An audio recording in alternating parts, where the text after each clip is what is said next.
बिस्मिल्लाहिर्रहमानिर्रहीम अस्सलाम वालेकुम। आप अंदाज़ा कीजिए कि इस वक्त मामला इतना ज़्यादा ख़तरनाक हो गया है कि इसराइल ने ऐलान किया है कि गज़ा के अंदर 20 लाख फ़लस्तीनी निकल जाएं। हम वहाँ पर इतनी बमबारी करने जा रहे हैं, इतनी बमबारी करने जा रहे हैं कि आप लोग उसको सह नहीं पाएंगे और 20 लाख के 20 लाख लोग अपनी जानें दे देंगे। तो बेहतर आप यहाँ से निकल जाएं। अब इस सारी सूरत हाल में उन्होंने इजिप्ट को कहा, यानी मिस्र को कहा है कि आप सीना का दरवाज़ा खोल दें, यानी जो लोग आना चाहते हैं इजिप्ट के अंदर वो आए। और इस सारी सूरत हाल के अंदर उन्होंने कहा है कि जो गज़ा के लोग हैं वो सहराए सीना के अंदर चले जाएं। यानी हमने फ़लस्तीन को अब मुकम्मल तौर पर फतह करना है, यानी गज़ा को पहले फतह करेंगे और सिर्फ रह जाएगा वेस्ट बैंक। अब इस सूरत हाल के अंदर जो ख़ास तौर पर इजिप्ट ने कहा, उन्होंने कहा कि इसराइली से कोशिश कर रहे हैं कि फ़लस्तीनियों को कह दें कि आप या मौत चूज़ कर लें बमबारी के अंडर, या यहाँ से अपना घर बार छोड़कर चले जाएं। ये असल वो कहानी है। अब इस सूरत हाल के अंदर उन्होंने असल में हमास को वार्निंग दी है कि तुम लोगों को मुकम्मल तौर पर सफ़ाई से मिटा देंगे और गज़ा के लोगों को भी। अब आप ये देखिए कि उन्होंने आगे से क्या कहा। उन्होंने ये मनाजिर जो आपकी स्क्रीन पर चल रहे हैं, इन मनाजिर को रिलीज़ किया है। इसमें उन्होंने दिखाया है कि हमारे पास अंडरग्राउंड बहुत बड़ी सुरंगें हैं, इतनी बड़ी सुरंगें हैं कि हम कई महीनों और सालों तक तुमसे जंग लड़ सकते हैं, जिसका तुम्हें अंदाजा नहीं। आप देख सकते हैं उस सुरंग के अंदर किस तरह मिसाइल लेकर आते हैं, उन मिसाइलों को आगे ले जाकर वो किस तरह फायर करते हैं। यानी आप ये देखें कि इस वक्त सूरत हाल कुछ ये है कि पिछले काफ़ी सालों से हमास ने जो गज़ा के अंदर पट्टी, गज़ा की पट्टी है, उसमें तकरीबन आप ये देखिए कई किलोमीटर लंबी अंडरग्राउंड कंक्रीट के जो बंकर्स थे जो तकरीबन 20 मीटर डीप हैं, ये बनाए हैं।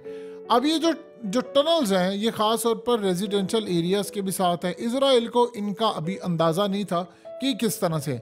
अब ये इतने ज़्यादा कॉम्प्लेक्स हैं और ये इतने, यानी आप अंदाज़ा कर लें कि वियतनाम के लोगों ने जंगल के अंदर ये बनाए थे जब उनका मुकाबला हुआ था अमेरिका के साथ। लेकिन असल में इन्होंने जो बनाए हैं ये बहुत बेहतर क्वालिटी के साथ बनाए, कंक्रीट का इसका पूरा स्ट्रक्चर है और सबसे बढ़कर ये इसके अंदर इलेक्ट्रिसिटी भी है। और ये इस तरह बनाया गया कि आप कई महीनों या सालों तक इसमें जंग लड़ सकते हैं, आप रह सकते हैं, सो सकते हैं, आप सब कर सकते हैं। और ये जो टनल्स हैं ये असल में इनके लीडरान के साथ, यानी अंडरग्राउंड और ये तमाम चीज़ें जितना हो सकता है उसमें काम करते हैं। अब इस सारी सूरत हाल में उन्होंने ये बताया है कि आप ऊपर से चाहे जो मर्जी करते रहे बमबारी, हम इन टनल्स के अंदर होंगे और हम इस सारी सूरत हाल के अंदर इसको मैनेज करेंगे। इसके कई रास्ते निकलते हैं और ये कहाँ तक जाते हैं, आगे ये लिबनान तक भी जाते हैं और आगे कहाँ तक जाते हैं इस बारे में कुछ भी कहना कबल इस वक्त होगा। लेकिन उन्होंने मनाजिर जारी करके पैगाम दिया है कि तुम ये समझ रहे हो कि हम यहाँ से चले जाएंगे फलाना, ये जंग बड़ी लंबी चलने वाली। उन्होंने कहा है कि हमें पता था कि अगर इस जंग का आउटकम बुरा होता, हमारे हक में नहीं आता, तो हमने कहाँ तक लड़ना है। अब इस सारी सूरत हाल के अंदर सबसे बड़ा मसला है कि वो 20 लाख के करीब जो लोग हैं, यानी ये समझ रहे हैं कि शायद वो गज़ा पर जाकर उनसे लड़ाई करेंगे। इतना आसान नहीं है, ये आप ज़हन में रखिएगा। ये इतना आसान नहीं होता कि आप गज़ा पर जाएं और जाकर करें। उनके पास उन्होंने एक स्ट्रेटजी बनाई हुई है पूरी तरह कि हमने कब लड़ना है, क्या करना है। अभी आप ये देखें, कोई इस पर बात नहीं कर रहा कि बिजली मुनक़ता हो चुकी है, वहाँ पर गैस वहाँ पर नहीं है, वहाँ पर पानी बंद कर दिया है। और इवन कि यूनाइटेड नेशन ने कहा है कि एक सेफ पैसेज दिया जाए, रास्ता दिया जाए कि जाकर लोगों की वहाँ पर मदद की जाए। 20 लाख के करीब लोग हैं और उनको कह रहे हैं कि आप यहाँ से छोड़कर चले जाएं। आप बताइए कि इजिप्ट या कोई और मुल्क उनको रखेगा? दो ही सूरत हाल है, या तो आप 20 लाख का 20 लाख बंदा मार दें या आप उनको हिजरत करने पर मजबूर कर दें। और चाहे मिस्र हो या कोई और मुल्क हो, कोई भी नहीं लेगा उनको। जाहिर सी बात है, फिर इस तरह की सूरत हाल होगी, आप सब कुछ अपना छोड़कर जाएंगे, ये तो बड़ी तबाहकुन सूरत हाल पैदा हो जाएगी। ये इतनी तबाहकुन सूरत हाल होगी कि जिसका अंदाज़ा भी नहीं लगा सकते। अब यही वजह है कि ये जो जंग है ये बड़ी ख़तरनाक होने वाली है, बहुत ही ज़्यादा ख़तरनाक होने जा रही है। क्योंकि यहाँ से जब देखिए, इसराइल का प्लान ये है, उनका एक ही प्लान है। उनका प्लान है कि हमने गज़ा को फतह करना है, हमने फ़लस्तीन को फतह करना है। अब जो वो ऑपरेशन करने जा रहे हैं वो इसराइल की तारीख का सबसे ज़्यादा भयानक ऑपरेशन है। आप ये देखिए कि आयतुल्लाह ख़ामनेई जो ईरान के सुप्रीम लीडर हैं, उन्होंने कहा है कि हमारा हमास के इस ऑपरेशन से कोई ताल्लुक़ नहीं है, लेकिन जिस तरह की उन्होंने कार्रवाई की है कि अगर मैं होता तो मैं इनके हाथ चूम लेता, यानी उन्होंने इस तरह का बयान दिया है। अब आप ये देखें कि अगर हम सूरत हाल को देखें तो बांग्लादेश हो या उसके अलावा मलेशिया हो या दीगर ममालिक हो, उन्होंने सपोर्ट का ऐलान किया फ़लस्तीन का। पाकिस्तान न्यूट्रल रहा, चाइना न्यूट्रल रहा। यानी चाइना का अगर न्यूट्रल रहना है या रूस का न्यूट्रल रहना, बज़ाहिर तो वो रमज़ान का आदरफ के ज़रिए पूरी कार्रवाई कर रहे हैं, लेकिन बज़ाहिर अगर न्यूट्रल रहना भी है वो भी इसराइल को काबिल कबूल नहीं, क्योंकि अमेरिका ने अब दीगर जगहों से जहां पर इर्द गिर्द के एरियाज़ हैं उनसे अड्डे मांगे हुए हैं कि आप अड्डे दें ताकि हम इसराइल के साथ मिलकर ये काम कर सकें। अगर ये सूरत हाल होती है तो जाहिर सी बात है कि रिएक्शन आएगा। अब शाम के ऊपर भी दबाव है बहुत सारे ममालिक का कि आप ये अड्डे ना दें, आप इनकी मदद ना करें, आपकी सरजमीन से कोई काम नहीं होना चाहिए।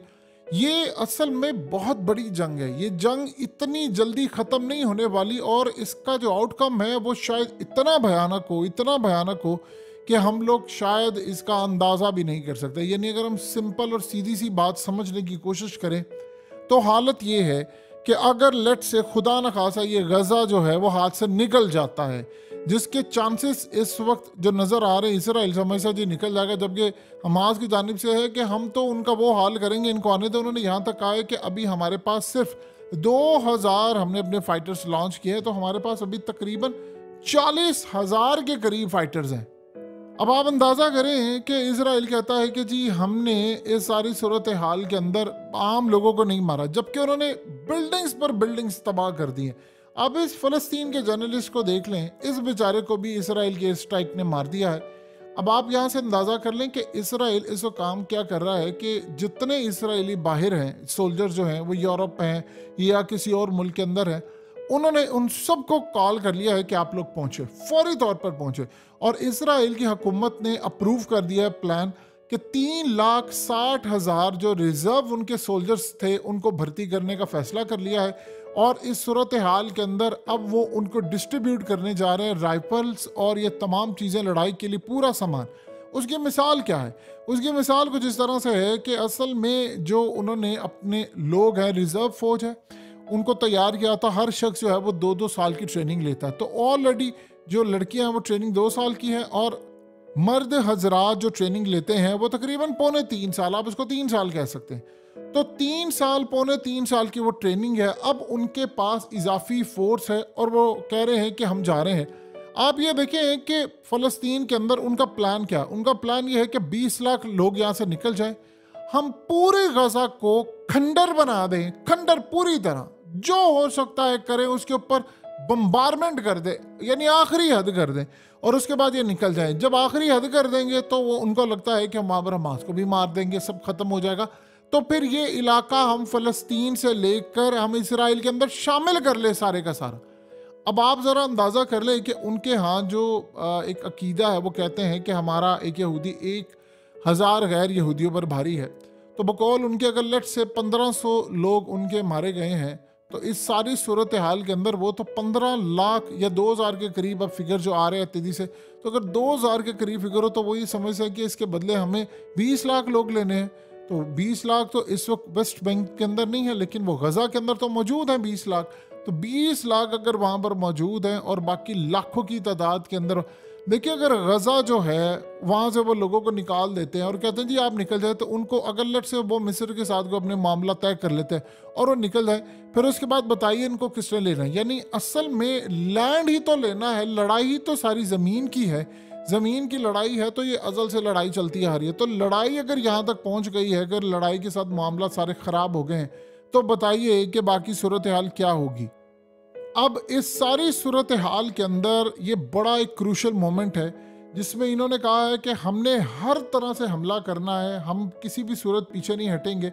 लेकिन एक अजीबो गरीब सूरत हाल यहाँ पर ये पैदा हो रही है कि इतनी बड़ी तादाद के अंदर जब लोग जाएंगे ना खाना पीना, तो वो रहेंगे कहाँ पर?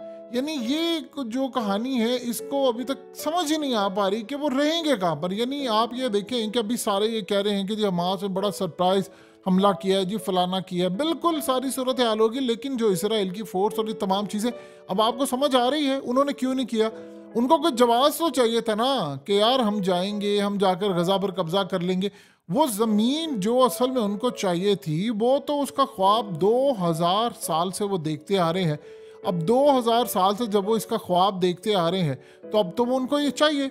और आप ये देखें कि अगर वो गजा को किसी तरह भी टेक ओवर करते हैं, मिसाल के तौर पर उन्होंने वार्निंग जारी कर दी है कि आपके पास दो ऑप्शंस है, या तो आप अपना मुल्क छोड़कर चले जाएं या फिर हम जब बमबारी करेंगे तो नीचे आप लोग होंगे। अभी उन्होंने, आप ये देखिए कि इंटरनेशनल मीडिया क्या कवर कर रहे हैं। इंटरनेशनल मीडिया ये तो नहीं कवर कर रहा कि इसराइल की बमबारी से कितने लोग मारे गए हैं, क्या उनके साथ हुआ, क्या मामला है, वो इसको कवर करने को तैयार नहीं है। वो कह रहे हैं कि जी बस वो उन्होंने ठिकानों पर मारा है, वो जी आम लोग तो नहीं थे, वो तो जी हमास के थे। तो आप बता दें आपने कैसे आइडेंटिफाई कर लिया? सारी बिल्डिंग्स में वही रह रहे हैं, यानी इतनी देर से रह रहे हैं तो आपको पता ही नहीं था।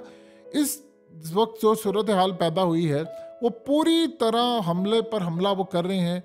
देखिए कुछ चीज़ें इतनी ज़्यादा भयानक हो सकती हैं इसका आउटकम, क्योंकि इसमें अब जब वो ये काम करेंगे तो उनकी जानिब से बड़े हमले होंगे। वो फिर ये नहीं देखेंगे कि क्या मामला, उनकी जानिब से हमले, लड़ाई, फिर दूसरी जानिब से भी लड़ाई, फिर उसके बाद अमेरिका कूद पड़ेगा। जब अमेरिका कूदेगा तो उसके बाद फिर यानी आप ये देख लें और बहुत सारे ममालिक इसमें कूद पड़ेंगे। अब उसमें जब अमेरिका कूदेगा तो रूस उसमें डेफिनेटली कूदेगा। चाइना ने अभी तो फिलहाल न्यूट्रल पोजीशन ली हुई है, वो दोनों पार्टीज को कह रहा है कि आप बैठे, लेकिन उसके बाद फिर चाइना को भी एक साइड लेना पड़ेगी। रूस तो पहले जो गलती कर चुका है उसने वो गलती नहीं की, उसने देखा यूक्रेन के अंदर इसराइल शामिल था तो रमज़ान कादर से पुतिन ने मुलाकात की और उसको गो हेड दे दिया कि तुम चचनिया के जितने ज़्यादा फाइटर्स हैं, 15,000 है, 20,000 है, 15,000 से ऊपर नीचे फिगर जितना भी बनता है वो सारे के सारे भेजने के लिए तैयार हो।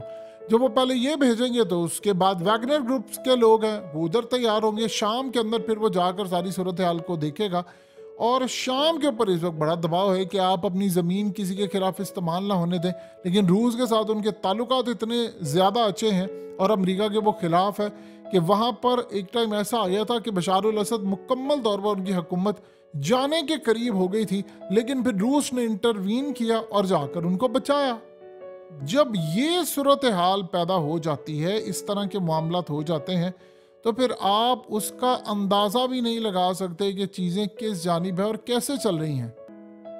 जो आने वाला वक्त है, जो आने वाली सूरत हाल इस वक्त पैदा हो रही है, उसमें एक चीज़ बज़ाहिर वाज़ह तौर पर नज़र आ रही है कि ये जो जंग है ये दो मुल्कों के दरमियान नहीं रहेगी, ये पूरे रीजन में फैल सकती है, इसमें बड़ी ताकतें कूद सकती हैं और जो हेडक्वार्टर बनेगा वो ज़ाहिरी तौर पर तो नज़र आ रहा है कि वो शाम का इलाका बनेगा।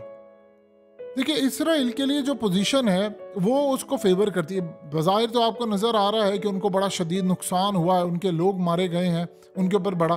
देखिए एक बात ज़हन में रखिएगा, सिविलियन कोई भी हो, इस्लाम इस चीज़ की इजाज़त नहीं देता, चाहे वो किसी की भी जानिब हो, कि आपको सिविलियन होते हैं यानी जो आपके खिलाफ लड़ नहीं रहे होते तो आप उनके खिलाफ नहीं लड़ते। लेकिन ये असूल क्या सिर्फ दुनिया के बाकी ममालिक पर लागू होता है, इसराइल पर लागू नहीं होता, जो थ्रू आउट 74 साल से लैंड कब्जा करते जा रहे हैं, लेते जा रहे हैं, इलाके फतह करते जा रहे हैं। यानी आप अंदाज़ा कर सकते हैं कि माजी के अंदर उन्होंने क्या किया था कि उन्होंने 1967 में जब यरूशलेम को फतह किया था तो उन्होंने ऐलान किया था कि आज 2000 साल बाद हमारी जो स्ट्रगल है वो जाकर पूरी हुई है और हमारी पेशन गोई पूरी हुई है कि हमने इस इलाके को फतह किया है। अब हमने इसका जो मेंटेन है स्टेटस को वो बरकरार रखना है, यानी अपने हाथ से हम इसको अब जाने नहीं देंगे। तो इस सारी सूरत हाल के अंदर जो माजी में उन्होंने किया उस पर सबने आंखें बंद कर ली थी। तो अब इस सूरत हाल में क्या होगा इस बारे में कुछ नहीं कहा जा सकता, लेकिन अगर बड़े ममालिक बैठे और मामलात को हल कर दे इससे पहले कि कोई बहुत बड़ा क्राइसिस जन्म ले जिसको कोई भी बर्दाश्त ना कर पाए, तो वो तमाम लोगों के कंट्रोल से बाहर होगा। तो इस सूरत हाल के अंदर मामला जिस जानिब जा रहे हैं एक बड़ा भयानक अलमिया जन्म लेने वाला है।